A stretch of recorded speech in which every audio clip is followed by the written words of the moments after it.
Halo, kenalin, namaku Rahel. Apakah kalian mempunyai kebiasaan aneh yang tidak biasa dilakukan orang-orang? Kalau iya, coba ceritain di bawah ya. Nah, sama halnya denganku, tapi bukan aku kali ini, tetapi adikku. Adikku suka sekali mencium ketiakku bahkan setiap hari sebelum tidur. Sungguh aneh kan? Nah, apa kalian penasaran kenapa adikku bisa seperti itu? Kalau begitu, simak terus video ini sampai selesai ya. Oh ya, sebelum aku lanjut cerita, jangan lupa tekan tombol subscribe with animation ya, supaya kalian bisa terus menikmati cerita seru lainnya. Waktu itu aku masih kuliah dan aku mempunyai satu-satunya adik laki-laki yang bernama Ziko. Seperti yang aku katakan sebelumnya, dia memiliki kebiasaan aneh yaitu suka mencium ketiakku sebelum tidur. Kebiasaan ini sudah terjadi sejak Ziko umur 5 tahun sampai saat itu dia berusia 17 tahun. Awalnya, aku pikir itu hanya satu kebiasaan aneh yang akan hilang dengan sendirinya seiring berjalannya waktu. Namun ternyata tidak seperti yang aku duga. Sebelumnya, aku dan Ziko hanya tinggal bersama ibuku. Ibuku adalah seorang single parent dan harus kerja siang malam demi aku dan Ziko. Oleh karena itu, akulah yang selalu mengurus Ziko setiap harinya dari bangun pagi, menyiapkan sarapan, mengantar jemput sekolah hingga saat akan tidur malam. Hal ini sudah menjadi kebiasaanku sehari-hari sehingga aku tidak mempunyai banyak waktu untuk bergaul dengan teman-teman di kampus seperti anak-anak lainnya. Sebenarnya, aku cukup kewalahan kuliah sambil mengurus adikku. Tetapi aku sudah berjanji pada ibuku, jadi aku harus melakukan kewajibanku. Kebiasaan Ziko ini bermula saat aku mendapati Ziko suka tidur di lenganku ketika dia masih berusia 5 tahun. Awalnya, hal itu hanya terjadi sesekali saja. Namun ketika dia beranjak usia 12 tahun, Ziko mengalami kejadian yang aneh. Saat itu dia sedang tidur sendiri dan berteriak-teriak memanggil namaku dari kamarnya. Ziko berkata kalau dia mencium bau bangkai yang sangat menyengat. Aku pun langsung kaget dan menyiapkan beberapa peralatan untuk menangkap bangkai hewan tersebut. Namun, saat aku mengecek ke seluruh kamar Ziko, ternyata aku tidak menemukan apapun. Bahkan mencium baunya saja tidak. Karena hal itu aku pikir mungkin Ziko hanya takut tidur sendirian di kamar. Akhirnya aku menemani Ziko tidur sampai esok hari sekaligus mengawasi jika memang ada sesuatu di kamar Ziko. Dan ya, seperti biasa, Ziko pun tidur di lenganku. Setelah kejadian itu, aku kembali membiarkan Ziko tidur sendirian di kamarnya. Aku juga sedang sibuk-sibuknya mengerjakan tugas di kamarku sehingga aku tidak bisa mengawasi adikku terus-menerus. Namun beberapa hari kemudian Ziko bilang padaku bahwa dia mencium bau bangkai lagi dan kali ini dia mencium baunya di ruang tamu. Tentunya aku menjadi khawatir lagi karena itu. Setelah aku cek di ruang tamu dan ruangan di sekitar situ, hasilnya sama saja. Aku tidak menemukan apapun dan tidak mencium bau bangkai seperti yang dibilang adikku. Anehnya, hal ini terjadi hanya ketika malam hari atau saat adikku hendak pergi tidur. Kejadian adikku mencium bau bangkai ini terjadi selama beberapa kali. Jika aku hitung, mungkin lebih dari 5 kali. Aku sempat hendak menelpon ibuku, tetapi aku tidak ingin membuat ibuku cemas. Akhirnya aku memutuskan untuk pergi ke dokter memeriksa adikku sendiri. Aku membawa Ziko ke dokter dan setelah dilakukan pemeriksaan, benar saja, ternyata adikku mengalami suatu gangguan. Dokter mengatakan bahwa Ziko menderita pantosmia. Penderita pantosmia akan mengalami beberapa tanda-tanda termasuk mencium bau yang sebenarnya tidak ada.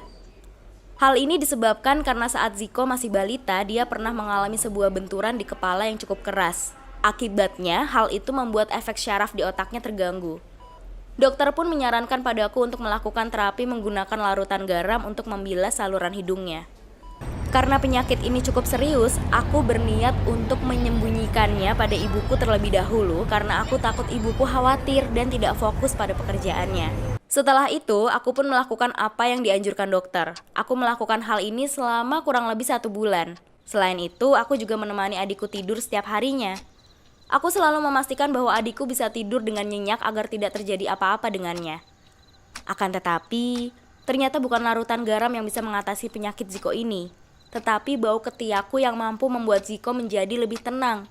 Pantas saja selama ini dia selalu tidur nyenyak bila tidur di lenganku. Semenjak saat itu, aku tidak pernah menggunakan saran dokter lagi untuk mengobati penyakit Ziko. Aku tahu hal ini saat Ziko dibiarkan tidur sendirian dan tidak tidur di lenganku. dia masih merasa susah tidur. Dia masih bisa mencium bau-bau busuk tersebut. Namun jika dia tidur di lenganku, dia tidak akan lagi mencium bau itu sehingga tidurnya pun bisa nyenyak. Aku sedikit merasa aneh. Tetapi ya demi adikku, aku harus melakukan ini setiap hari. Jika tidak, aku takut adikku akan mengalami gangguan yang lebih parah.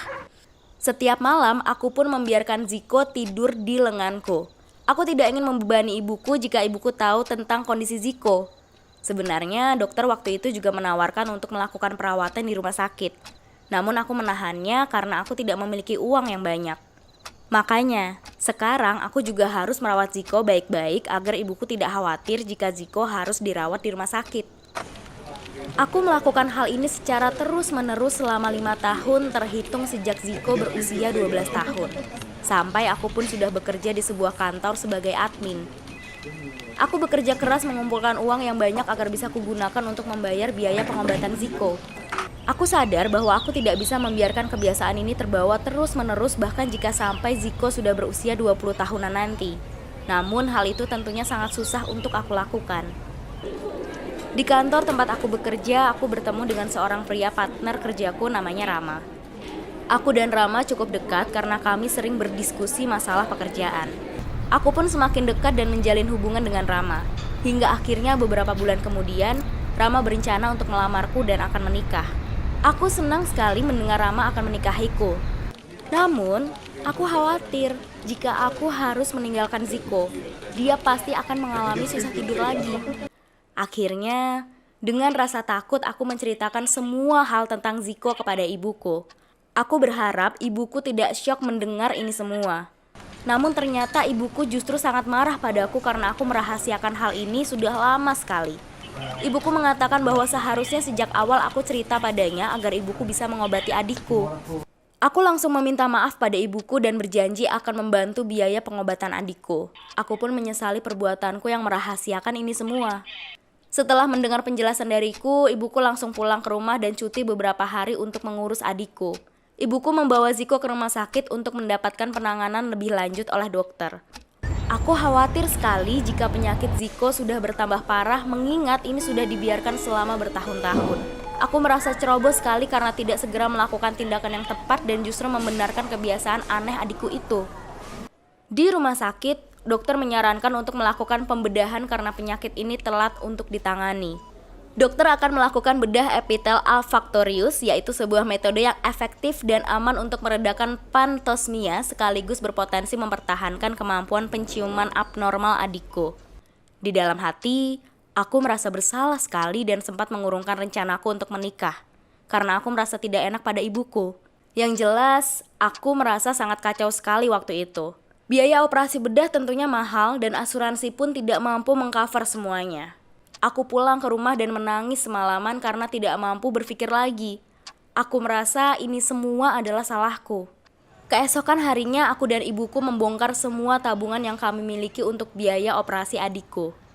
Bahkan jika masih kurang, aku sudah berniat untuk meminjam uang di bank. Sementara itu, adikku masih menjalani rawat inap di rumah sakit dan belum ada tindakan operasi dari dokter karena ibuku belum mengurus biaya administrasinya. Setelah sampai di rumah sakit, aku dan ibuku langsung datang ke meja administrasi dan membayar biaya operasi adikku. Namun ternyata petugas mengatakan kalau biaya rumah sakit sudah ditanggung oleh Rama. Hah? Aku terkejut sekali. Bagaimana Rama bisa tahu masalah penyakit Ziko? Singkat cerita, beberapa minggu setelah menjalani operasi, akhirnya Ziko sudah sembuh dan bisa pulang. Aku senang dan bersyukur sekali melihat adikku bisa tidur dengan tenang lagi seperti biasa. Sementara itu, ternyata Rama mengetahui hal ini dari sahabatku di kantor. Aku mempunyai sahabat dekat di kantor namanya Aurel, dan ternyata Aurel adalah sepupunya Rama. Aku curhat semua masalah keluargaku ke Aurel. Makanya Rama bisa tahu hal ini dari Aurel. Karena hal itu, ibuku langsung menyetujui hubungan kami dan aku pun segera melangsungkan pernikahan dengan Rama tanpa khawatir lagi dengan Ziko. Baiklah, jadi seperti itu ceritanya. Menurutku, tidak baik menyembunyikan hal pada orang terdekat kita, terutama orang tua. Selagi masih ada orang tua, kalian harus memberitahu mereka jika terjadi sesuatu ya. Jangan diam saja karena bisa saja itu berakibat fatal. Oke? Sekarang aku ingin tahu, apa pendapat kalian setelah mendengar ceritaku? Tulis di bawah ya. Jangan lupa like dan share cerita ini. Sampai jumpa.